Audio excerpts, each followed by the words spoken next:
5 микрофон. Жамиля Кубанычбековна, рахмат чоң. Мына биз жакында эле Москва шаарына барып келдик депутаттар мененчи. Ошол жерде биздин мигранттарыбыздын маанайы жок да.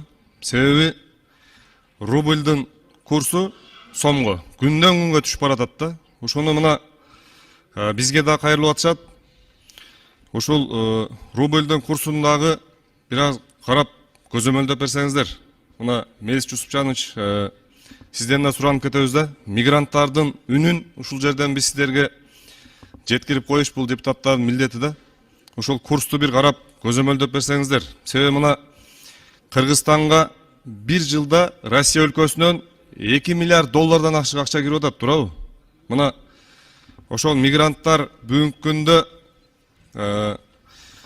канчалаган акчаларды которуп атат, бирок курс төмөн болгондугуна байланыштуу бул жака келгенде аябай курска чакканда аз акча болуп калып атат да. Ушуну бир карап көзөмөлдөп берсеңиз. Анан мыйзам боюнча колдойм, мен кошумча сунуштарым бар, аны сизге кагаз жүзүндө беребиз. Рахмат чоң. Улукбек Зулбукарович, бул өтө туура, бул мамлекет үчүн дагы, эл үчүн дагы өтө туура закон. Муну колдошубуз керек. Ошол валюта менен азыр өтө көп проблемалар көп. Мына бул үйлөрдү алганда, квартираларды алганда ушуларды сом менен түзүп, ушуларга бир штрафта киргизиш керек, эгерде валюта менен договор түзүлө турган болсо. Ошондуктан бул өтө туура маселе. Эгерде ушул кабыл алына турган болсо ушул закон, бул мамлекеттин бюджетине да өтө чоң салымын кошот. Валютанын кыргыз сомунун туруктуулугуна өтө чоң жакшы таасир берет. Ошондуктан бул законду баарыбыз колдошубуз керек, урматтуу депутаттар. Анан кийин Национальный банктын төрагасына Мелис Турганбаев. Ушул мына азыр ишкерлердин Кытайга акча которгондо өтө мындай проблемалар көп болуп атат. Акча которулат, барып ал жака түшпөйт да кайта келип атат. Ушул эмне себептен? Ушуну азыр ушуну жолго салып бербейсиңерби? Жооп берип коюңуз.